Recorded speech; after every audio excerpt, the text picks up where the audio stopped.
Come on in. We've been expecting you. We know you're watching this video on our website or YouTube channel because you want to know the exact steps on how to rush apostille this type of document as fast and as easily as possible. So buckle up, and here we go. Hi, if you're watching this video right now, it's probably because you're needing to understand where and how you can rush Apostille a copy of a vehicle registration tags, which is considered a non-recordable document by the Texas Secretary of State. What will it cost? What is the current turnaround and processing times? And what are the exact steps you need to follow to place a Texas Apostille order with us?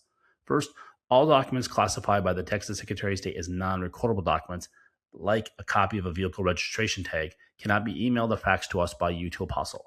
But there is one exception to this that we'll go over in a minute. You must either mail us or drop off to us the original wet ink signed copy of your vehicle registration tag along with a notarized certified copy affidavit that you sign and get notarized at our main Austin, Texas office.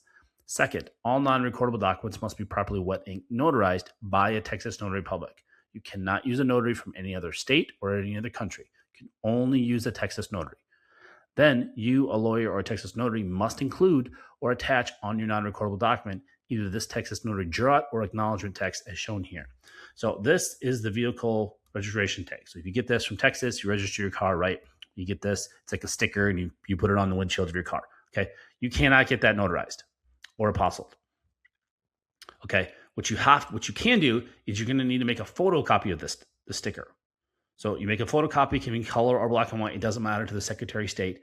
If you want to be safe, some countries, for the most part, we've never seen one denied if it was black and white. But no, to be safe, you can just do a color photocopy of this tag, and then you must have a certified copy affidavit that's properly notarized with the verbiage we state. So you're going to take this verbiage right here, the certified copy affidavit.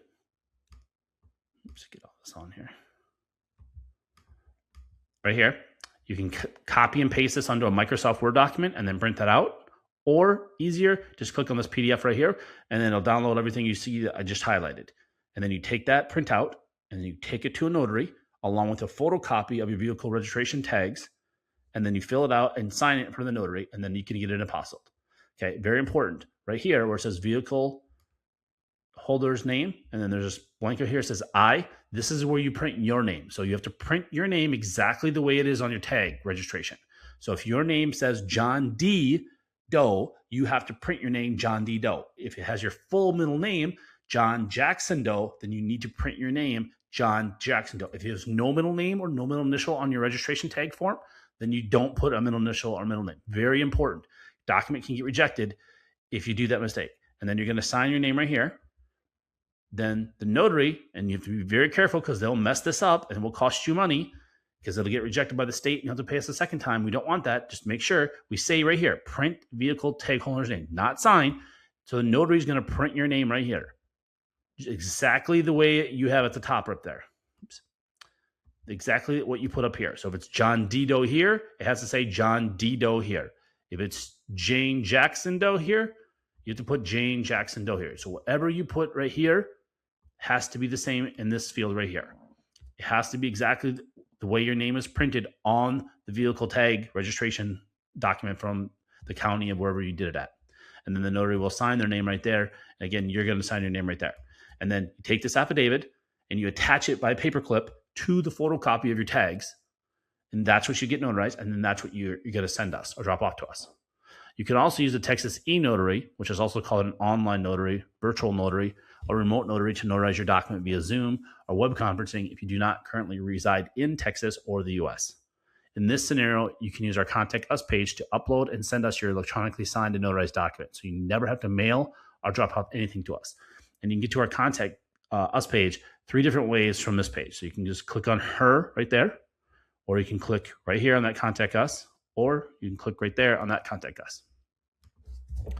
On our Texas Apostille order form page that you can access by clicking on the order form button at the very bottom of this page, you will need to complete the online Texas Apostille order form, then print it out, and then drop it off or mail it to us along with a prepaid return FedEx or UPS shipping label so we can mail all your documents back to you or to whomever in the world you want. Again, if you use the electronic route, you don't have to mail or drop off anything to us. And then you'll upload 3 things on our contact page. The first is the e-notarization document. Second is a PDF of your prepaid return FedEx UPS shipping label. And 3 is a PDF of our order form page. So when you go to our order form page, instead of hitting print on your computer and it prints a hard copy out on your printer, you're going to go to your printer options and just on the drop-down menu that you'll have, just click the Save As PDF. And then that PDF you'll download on your computer and then you'll upload it on our contact page. That's it. And you don't have to drive nowhere, don't got to fly nowhere, don't got to mail nothing. And you can do this from anywhere in the world if you do the e-notarization. So anywhere in the world, as long as you have a valid identification that's required in Texas to get something notarized, you can do this anywhere in the world. Next is step 2, which is the shipping instructions. This is step 2. I'm going to go over how you're going to get documents to, and we're going to get documents back to you. So the shipping to and from, and how you have to create the shipping labels and what you have to do. So depending if you're getting a state, federal, or embassy level documents apostilled, or all 3. If you're going for example, a non-Hague country, you have to go through the legal, that's called the document legalization or attestation process. And if it's a state level document, like say a birth certificate for, let's say, Vietnam or Thailand, you'd have to get it done at the state level of Texas, then the U.S. Department of State, and then the embassy of that country. And that's the 3rd step. So I'm going to go over all that on how you have to do the shipping. So to get your documents to us, there's going to be typically only 2 ways. One, which is the easiest way and what we recommend to 99% of people, and that's you're going to overnight or mail your documents to our Austin address, which is on our order form page and on our shipping instructions. Or if you live in the Austin area, you can drop off your documents to us. Again, it does not speed up the process, which we go over in step 3. It does not speed up the process at all, mailing it or dropping off. It's not a walk-in service. You can't walk into our office and come out with it and getting an apostle.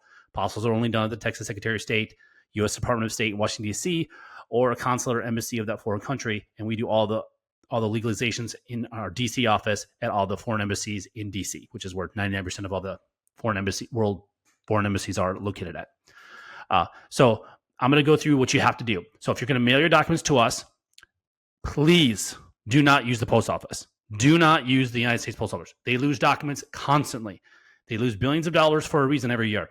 They are incompetent. They're unreliable. Do not use them. Do not mail your documents to us or have us mail them back to you, because it's usually the tracking is horrible. We recommend only to use FedEx, but if you want FedEx or UPS, or if you're in Europe or in South America or Central America, I know it's big down there in those countries, is DHL. But again, the most reliable and who we recommend, and we ship with them every single day, and we ship up tens of thousands of documents, and we have clients on 6 continents, haven't got Antarctica yet, is FedEx. They are by far the most reliable. If you want your documents not to be damaged or lost, they are the most reliable, and they are the cheapest if you're using documents in the US by far. And I'll give you an example. We ship to our DC office from Austin, Texas. So the middle of Texas, all the way as far as you can possibly go across the country until the Atlantic Ocean to Washington, D.C. It costs us $10.95 to 2-day FedEx documents to our DC office. If we use UPS, same turnaround time, it's over $40. If we use the post office, it's over $20. It's like $23. It's over twice. So if you're using documents, FedEx is so much cheaper than using UPS and the post office for that matter, if you're doing it fast within overnight or 2 days. Most people don't realize that's only if you use the FedEx One option. And our video on our shipping pages, they're going to go through that. I'm going to explain that. So here's the links you're going to click on. So this will do a long video, another 15, 20-minute video. It will walk you through something that FedEx or UPS doesn't even do on their website.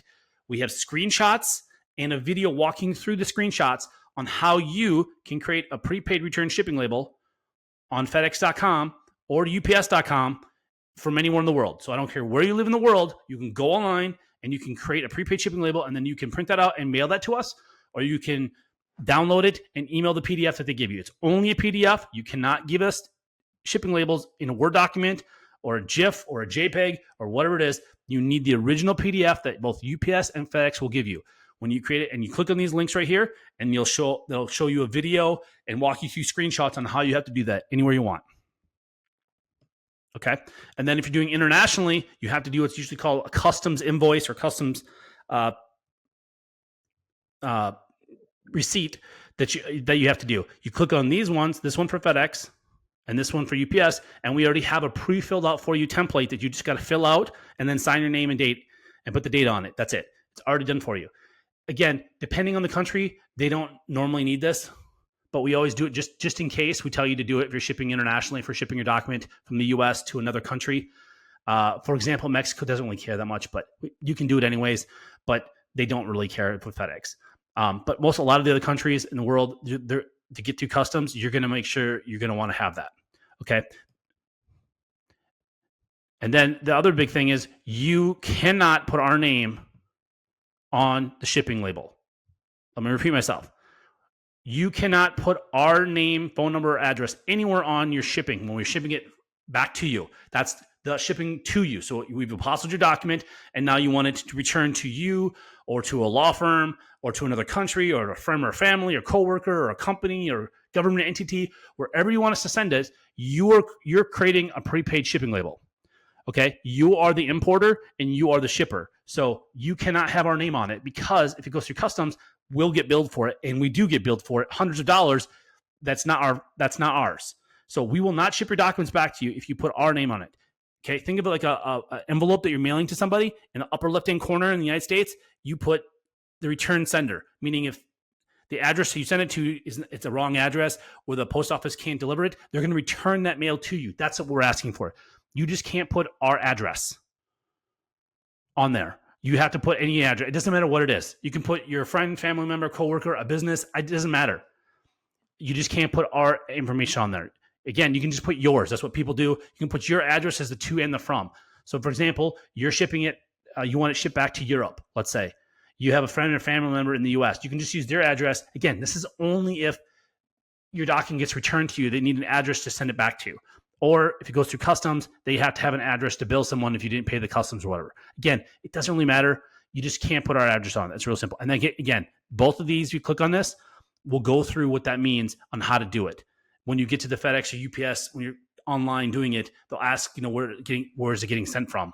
You just can't put our address or phone number on there. It's very simple. People do it every day. People say we can't do it. Yes, you can. You're just not doing it right. Just follow our directions. Do it online. Don't walk into FedEx or UPS store to try to do this, because a lot of times those people don't know what they're talking about. You can just do it online. We have it done every single day from every country in the world. You can create the label online, not using our address. Because again, you are creating the label online and you are paying for it, not us. We are just simply dropping it off at FedEx or UPS or DHL for you. So you cannot put our address, because then we technically, in the eyes of FedEx or UPS or DHL, we are the importer. Then we are the shipper. Do you see that all the liability, the legal liability falls onto our company, and we don't. Our legal policy, our company policy, we can't have that. So do not put our address on the shipping labels. Very important. Because we will not ship it 100%. We will not ship it back. We will contact you and say you have to send us a new shipping label. If you have it on there for international orders, our address and phone number and name cannot be on. Specifically, if it's going for international, we will not ship it back. So very important. If you're on a time crunch and you need these documents back, that's going to delay it potentially days for you to get us a new label and us contacting you. So please follow these directions and do not put your our name or address or phone number on the prepaid shipping label. So yeah, that's basically it on shipping. It's, again, very simple. You just give us, again, if you're going to drop off documents to us, make sure you can also drop off to us, and then you can also give us a prepaid shipping label, and we'll ship them back to you. So you drop them off. You don't mail them to us, but you drop them off to us, but you want to mail them back to you.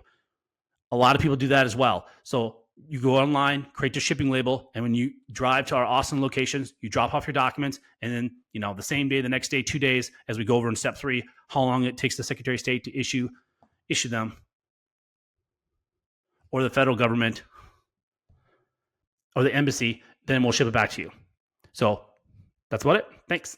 This is step 3. I'm going to go over the current pricing that we have, and if you're going to drop off documents to us, and our turnaround times that are as of today, November 30th, 2025. So if you're going to drop off documents to us, what you're going to need to do is you're going to need to print off our order form that you do online, which you're going to click down here, right here.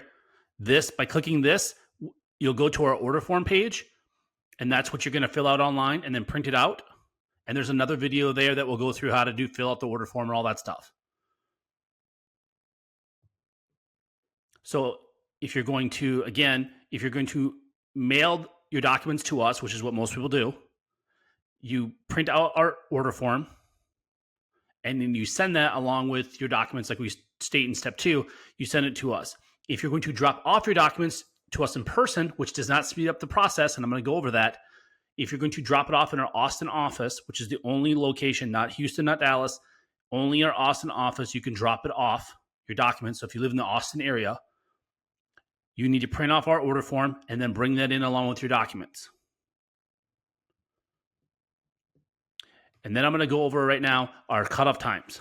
So for same day service, what that means is we're going to file your legal documents with the Texas Secretary of State if we get your documents by 12 p.m. Central Standard Time, Monday through Friday, excluding any major federal or state holidays. So whenever the Secretary of State is open, and they're actually closed more days than just the federal and state, like for 4th of July this year, they closed the Monday after 4th of July. That wasn't a federal holiday.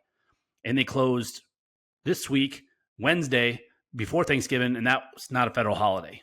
Or Black Friday, they are closed as well. That's not a federal holiday, but they're closed. So they're closed for 3 days this week, and they'll be closed for 3 days for Christmas. They've already announced the day before Christmas Eve Day. So Christmas Eve Day, which is not a federal holiday. So whenever they're closed, we cannot file your document. Just make sure you know that, so you're aware with the turnaround times. No company can file your documents unless the Secretary of State is open. So I just want to be clear about that. So if we get your documents by 12 o'clock Central Standard Time, Monday through Friday when they're open, we are going to guarantee if we get them by 12 o'clock, we are going to file them with the state of Texas. Then, depending on their turnaround times, they change. We don't control this. No company, no person controls how fast they're going to turn them around. As of right now, and we change this every single month. Like right now, in a few hours, this is going to change to December 2025. So if you're watching this video in the future, in 2026 or 2027, forget what you're seeing on this video. Whatever it says right on this page right here, this is what the current turnaround time is going to be for the Secretary of State. And I'm going to go through this on our examples. So as right now, November 2025, it takes between 0 and 2 business days for the Secretary of State to issue apostils on documents. And I'm going to explain what 0 days means. Okay? So we give some scenarios here. So if we receive your paperwork by mail or drop off by noon Central Time, we're going to file your documents.